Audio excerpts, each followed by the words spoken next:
नमस्कार, स्वागत है आप सभी का। मैं हूं आप सबके साथ ऋषिका और बड़ी खबर का रुख कर लेते हैं इस वक्त की। एमपी के बैतूल में दर्दनाक हादसा हो गया है। बेकाबू होकर बस से टवेरा गाड़ी टकरा गई है। हादसे में टवेरा में सवार 11 लोगों की मौत हो गई है। मृतकों में 5 पुरुष, 4 महिलाएं और 2 बच्चे शामिल हैं। बता दें कि दिवाली पर ये लोग अपने गांव लौट रहे थे। सभी मजदूर बताए जा रहे हैं सभी और सुबह 4 बजे की ये पूरी घटना है। बड़ी खबर एमपी के बैतूल से इस वक्त की मिल रही है। बैतूल में दर्दनाक यहां पर सड़क हादसा हो गया। बेकाबू होकर एक बस टवेरा गाड़ी से टकराई। हादसे में टवेरा में सवार 11 लोगों की मौत हो गई है। मृतकों में 5 पुरुष हैं, 4 महिलाएं और 2 बच्चे भी शामिल हैं। बेहद ही दर्दनाक ये हादसा मध्य प्रदेश के बैतूल में हुआ है। आज सुबह 4 बजे की पूरी घटना बताई जा रही है। भीषण सड़क हादसे में 11 लोगों की मौत हो गई। दिवाली पर अपने गांव लौट रहे थे ये मजदूर और तभी आज ये सुबह 4 बजे घटना हो गई।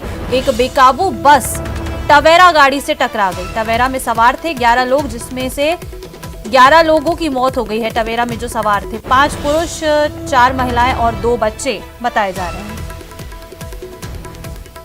को एक खाली बस जो है वो रोड से जा रही थी और तभी कलमता गांव है अमरावती से, वहाँ कुछ मज़दूर जो है झल्लार क्षेत्र की मजदूरी के लिए गए हुए थे, जो 20 दिन से गए हुए थे। कल रात में वो तकरीबन 9 बजे वहाँ से निकले हैं और ये एक्सीडेंट हुआ है 2 सवा 2 बजे के करीब। और टवेरा गाड़ी जो है ड्राइवर को अचानक जो है थोड़ी नींद से आ गई। ड्राइवर हमारे पास है, उसके जो कथन हुए हैं उसके अनुरूप उसको थोड़ी नींद आ गई। वो बस में जाके एकदम डैश हो गई गाड़ी। तो इसके कारण जो है टवेरा में 11 लोग थे और उन सभी के साथ हादसा हुआ है। और इसमें अब प्रयास यही कर रहे हैं कि अपराध पंजीबद्ध करके आगे की विवेचना। मैडम, इसमें जो मृतक लोग हैं उनको कुछ सहायता राशि भी दी जाएगी? हाँ, जो विधिवत है वो सारी हम लोग प्रक्रिया पूर्ण करके जल्द से जल्द इनको सभी प्रकार की सहायता राशि देंगे। तो ये बड़ा हादसा हो गया। मध्य प्रदेश के बैतूल में दर्दनाक सड़क हादसा हुआ है। एक बेकाबू बस टवेरा से टकरा गई। 11 लोगों की मौत हो गई है। 5 पुरुष, 4 महिलाएं और 2 बच्चे इसमें शामिल हैं। दिवाली पर अपने गांव लौट रहे थे ये सभी और तभी आज सुबह 4 बजे ये दर्दनाक सड़क हादसा हो गया। मध्य प्रदेश के बैतूल से ये इस वक्त की बड़ी खबर आपको बता रहे हैं। 11 लोगों की मौत हो गई है एक सड़क हादसे में। बेकाबू बस। आगे बढ़ेंगे और कोटपुतली से शाहपुरा से बड़ी खबर आपको बता दें। अज्ञात वाहन ने बुजुर्ग को टक्कर मार दी है। हादसे में बुजुर्ग की मौत हो गई। सड़क क्रॉस करते समय यह हादसा हुआ। 1 घंटे तक सड़क पर बुजुर्ग का शव पड़ा रहा। पुलिस के देरी से पहुंचने पर लोगों ने आक्रोश जताया है। भाबरू थाना इलाके की पूरी घटना। कोटपुतली के शाहपुरा से बड़ी खबर। अज्ञात वाहन ने बुजुर्ग को टक्कर मार दी। हादसे में बुजुर्ग की मौत हो गई है। सड़क क्रॉस करते समय की बता दें हादसा हुआ। बुजुर्ग सड़क क्रॉस करने के लिए निकले थे, तभी एक अज्ञात वाहन ने बुजुर्ग को टक्कर मार दी और इस हादसे में ये जो टक्कर मारी गई अज्ञात वाहन के द्वारा, इसमें बुजुर्ग की मौके पर मौत हो गई और मौत हो जाने के बाद भी 1 घंटे तक जो शव है वो सड़क पर ही पड़ा रहा। पुलिस को आने में देरी हो गई, जिस पर आसपास के लोगों ने आक्रोश जताया। भाबरू थाना इलाके की पूरी घटना बताई जा रही है। कोटपुतली के शाहपुरा से बड़ी खबर।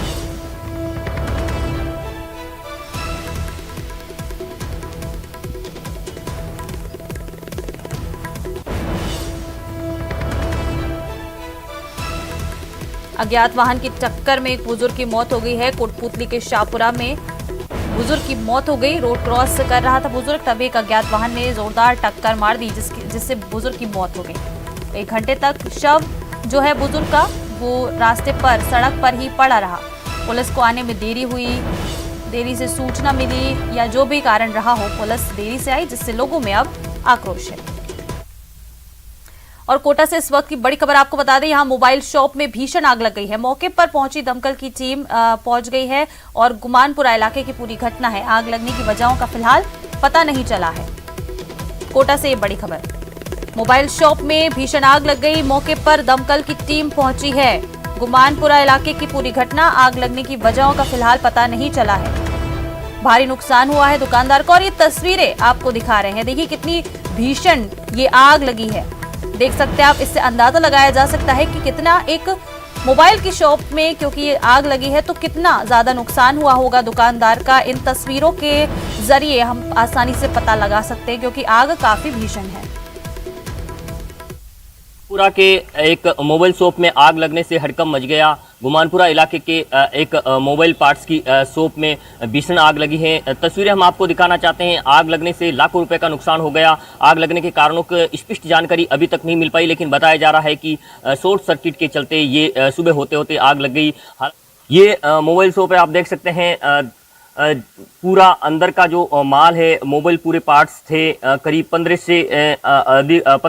से 20 लाख रुपए का मोबाइल पार्ट्स बताए जा रहे हैं। मोबाइल से संबंधित जितने पार्ट्स थे वो जलकर राख हो गए और निचली सतह पर भी काफ़ी भारी संख्या में जो सामान रखा था, मोबाइल पार्ट्स सहित अन्य जो सामान रखा हुआ था वो भी फर्नीचर सहित तमाम जलकर राख हो गए। हालांकि हुआ था और अब कितना नुकसान हुआ होगा? सर मेरी तो शॉप में नुकसान का तो अंदाज़ा नहीं है, पर कम से कम 25 से 30 के आसपास का है हमारा।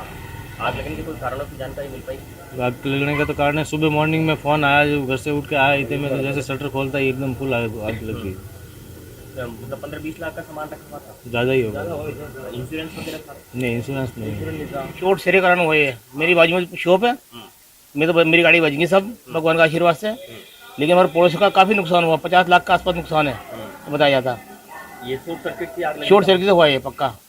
मैं आया ना तब आग की लपटें चल रही थी। मैंने 108 पर फ़ोन किया और कंट्रोल रूम से फ़ोन होकर मैंने दमकलों को बुलाया। दमकल आती तो दमकल ने आग पर तो काबू पाया, लेकिन माल पूरा जलकर खाक हो गया है। नुकसान भारी हुआ है, 50 से 60 लाख का लगभग। कोटा से न्यूज़ 18 राजस्थान के लिए ओम प्रकाश मारू। और ज्यादा जानकारी लेंगे सहयोगी ओम प्रकाश से, जो हमारे साथ फोन लाइन पर भी जुड़ चुके हैं। ओम प्रकाश, क्या कुछ जानकारी? भीषण ये आग लगी है मोबाइल की शॉप में, तस्वीरों में हम देख सकते हैं।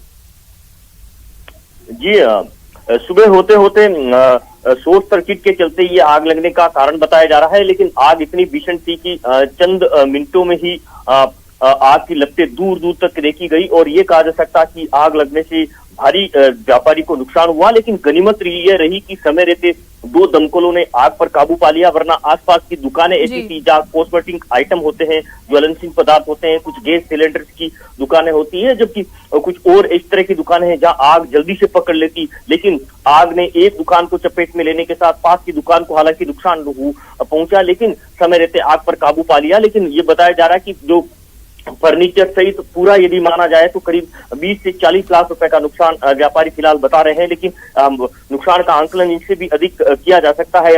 हालांकि ये कहा जा सकता है कि फिलहाल वहां पूरी जो आग के कारण जो सामान रखा हुआ पूरा राख में तब्दील हो चुका है। वहाँ कबाड़ पूरा दुकान पूरी बन चुकी है, फर्नीचर पूरा जल चुका है। भीषण आग ये कहा जा सकता गुमानपुरा इसी इलाके में कुछ महीनों बाद में फिर से एक भीषण आग लगी। कुछ दिनों पहले यहाँ एक और आग लगी थी, वो भी इससे कहीं ज्यादा भयानक थी। यह फिलहाल ये कहा जा सकता है गुमानपुरा थाना पुलिस पूरे मामले की जांच कर रही है, लेकिन गनीमत रहे कि समय रहते 2 दमकलों ने आग पर काबू पा लिया। फिलहाल मौके पर लोगों की भीड़ लगी हुई है और गुमानपुरा पुलिस पूरे मामले की जांच करने की बात कह रही है।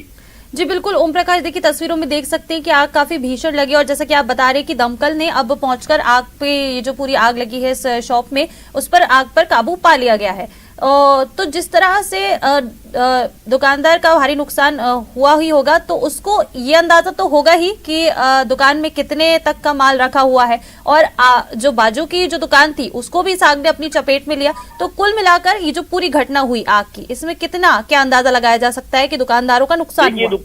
दुकानदार का कहना है कि 20 से 25 लाख रुपए का तो मोबाइल पार्ट्स उसमें रखा हुआ था, लेकिन जो हमने तस्वीरें देखी उसमें मोबाइल पार्ट्स पूरे कबाड़ में तब्दील हो चुके थे, राख हो चुकी थी। ये कहा जा सकता है 20 से 25 लाख रुपए का तो मोबाइल पार्ट्स जलकर राख हो गए, जबकि फर्नीचर सहित अन्य सामान भी जले हैं। ये कहा जा सकता है कि वो जो आग लगने के बाद की जो भयानक तस्वीरें हैं वो एक हृदय विदारक तस्वीरें कही जा सकती, क्योंकि जो नुकसान हुआ है वो बहुत ही ज्यादा कहा जा सकता कि 20 से 40 लाख रुपए का आंकलन प्रारंभिक जानकारी में सामने आया है। जबकि आग लगने के कारण जो पास की दुकान है उनको भी नुकसान हुआ है। हालांकि उनको बहुत ज्यादा नुकसान नहीं हुआ, लेकिन क्योंकि आग सुबह होते होते लगी, इसलिए कुछ लोगों ने समय रहते सूचना दे दी थी और यही वजह रही कि आग ने आसपास की दुकानों को ज्यादा चपेट में नहीं लिया। वरना क्या कि आसपास की दुकानों में कॉस्मेटिक आइटम सहित होते तो आग जल्दी पकड़ लेती और भारी नुकसान की संभावना रहती। फिलहाल ये कहा जा सकता है कि जितना हुआ है 20 से 40 लाख रुपए का नुकसान के साथ ही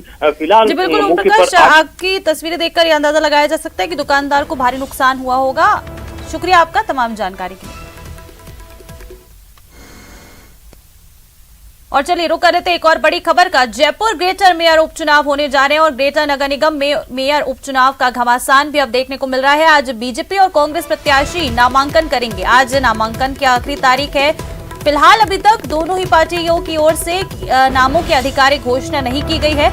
सुबह 10:30 बजे नामांकन की प्रक्रिया शुरू होगी और दोपहर 3 बजे तक बता दें कि नामांकन किए जाएंगे। अभी तक फिलहाल आधिकारिक घोषणा नहीं हुई है दोनों ही पार्टियों की ओर से प्रत्याशियों की। बीजेपी पार्षदों की चौमू में बाड़ाबंदी हो रखी है। बीजेपी ने पार्षदों से रायशुमारी की है। वहीं ओबीसी वर्ग की महिला प्रत्याशी के लिए रायशुमारी की गई है। रश्मि सैनी, सुखप्रीत बंसल के नाम पर चर्चा हो रही है। शील धाभाई और भारती लख्यानी के नाम पर भी चर्चा की जा रही है। कांग्रेस की ओर से ममता यादव और हेमा सिंघानिया की चर्चा जोरों पर है, लेकिन अभी तक कोई आधिकारिक घोषणा नहीं हुई है।